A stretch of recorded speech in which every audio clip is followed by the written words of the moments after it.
Students, the next question, distinguish. दोघांमधला आपल्याला difference लिहायचा आहे. डिस्टिंग्विश कोणता टॉपिक बघा. Absolute humidity and relative humidity. ऐकलं? Absolute humidity and relative humidity म्हणजे सापेक्ष आर्द्रता आणि निरपेक्ष आर्द्रता. ह्युमिडिटी. आता पहिली गोष्ट, ह्युमिडिटी म्हणजे काय? बऱ्याच वेळा आपल्या म्हणतात आज ह्युमिडिटी जास्त आहे. ह्युमिडिटी म्हणजे काय तर water vapours contain in the atmosphere or air which is called humidity. म्हणजे हवेमध्ये पाण्याची वाफ जी आहे ती किती आहे त्याला म्हणतात ह्युमिडिटी. जसं बघा ना, आपण समुद्र किनारी भागामध्ये गेलो ज्याच्यामध्ये समुद्राचा भाग आहे तिथे बघा ह्युमिडिटी जास्त असते. असं का माहितीये का? कारण तिथे समुद्राच्या पाण्याची वाफ होते. Because of evaporation of the water in the sea there is the plenty of humidity. कारण तिथे काय असणार, वाफ जास्त आहे ना, आणि त्यामुळे तिथे ह्युमिडिटी जास्त असते बघा. तर त्या दोन टाईपच्या ह्युमिडिटी आहे. याला म्हणतात ऍब्सोल्यूट ह्युमिडिटी आणि रिलेटिव्ह ह्युमिडिटी. फक्त डेफिनेशन याची मोठी आहे, बाकी एकदम सिंपल दोनच टॉपिक आहे. बघूया. ऍब्सोल्यूट ह्युमिडिटी डेफिनेशन आहे का? ऍब्सोल्यूट ह्युमिडिटी इज, ऍब्सोल्यूट ह्युमिडिटीचा अर्थ सांगितलं बघा. Absolute humidity is mass of water vapour present in the unit volume of air. एक ठराविक व्हॉल्यूम जर आपण एअरचा घेतला त्याच्यामध्ये किती वॉटर वेपर्स आहे त्यालाच म्हणतात ऍब्सोल्यूट ह्युमिडिटी.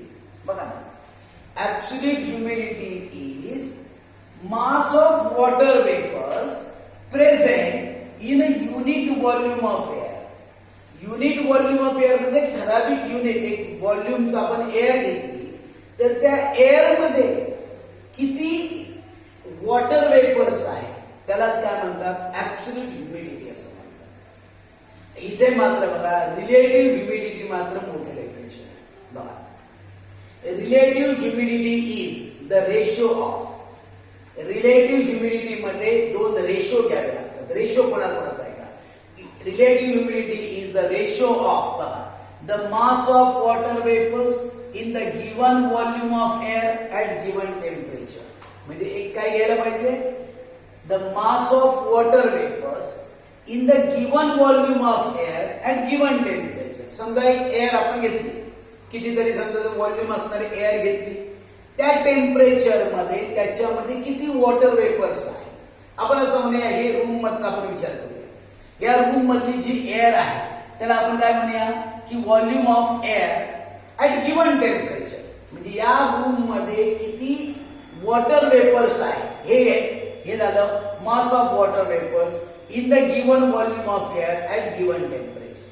आणि मग त्याचा रेशो कोणाशी बघा, to the mass of water vapours required to saturate the same volume of air in the same temperature.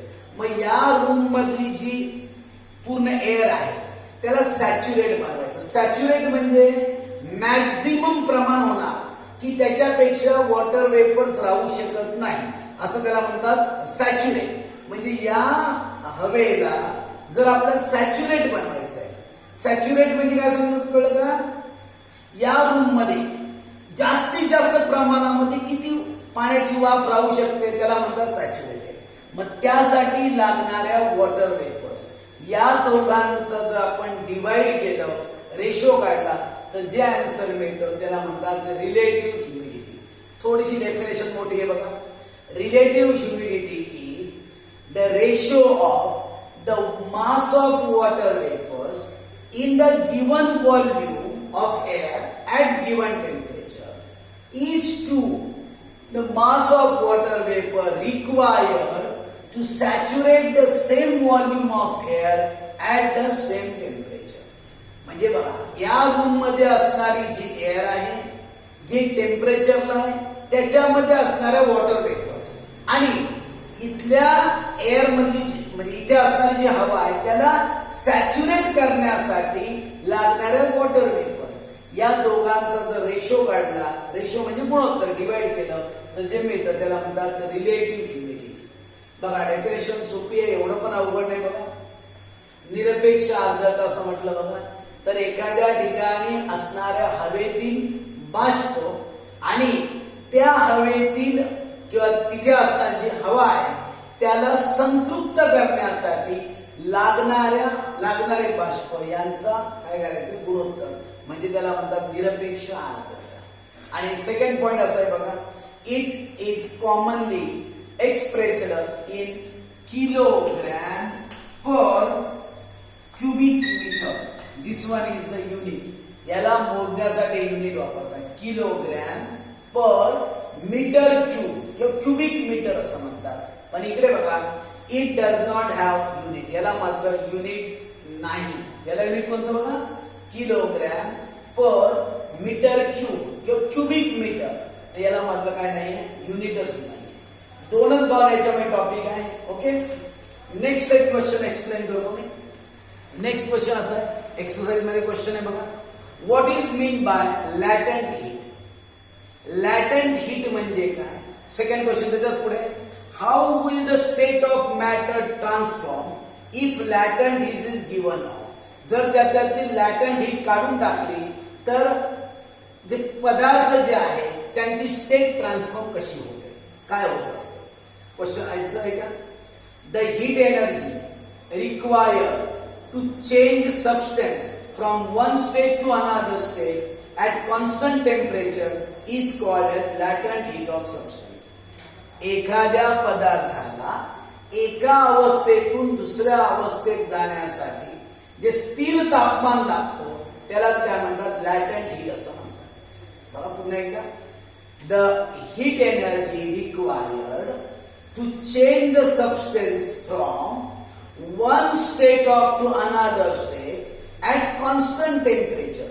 एका ठराविक स्थिर तापमानाला एका पदार्थाला एका अवस्थेतून दुसऱ्या अवस्थेत, म्हणजे उदाहरणार्थ गॅसेस मधून समजा पुढच्या स्टेट मध्ये जायचं असेल, कुठल्या स्टेट बदलायची असेल तर त्यासाठी लागणारी जी एनर्जी आहे त्याला म्हणतात लॅटेंट हीट. पुन्हा डेफिनेशन आहे का, the heat energy required to change the substance from one state to another state at constant temperature is called latent heat.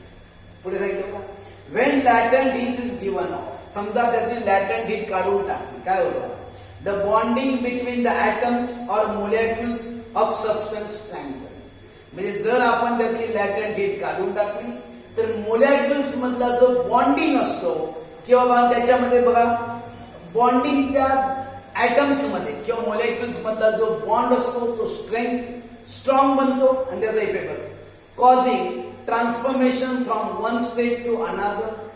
एका स्टेट मधून दुसऱ्या स्टेट मध्ये काय होतं, त्याचं कन्व्हर्जन होतं. एक्झाम्पल सांगितलं बघा, from gases state to liquid state. म्हणजे आता मला सांगा, गॅस तयार झालाय, त्याला आपण नंतर लॅटेंट हीट काढून घेतली म्हणजे थंड केलं. गॅसेसचं कन्व्हर्जन कशामध्ये होणार, गॅसेस थंड झाले, जशी पाण्याची वाफ थंड झाली की परत पाणी तयार होतं की नाही.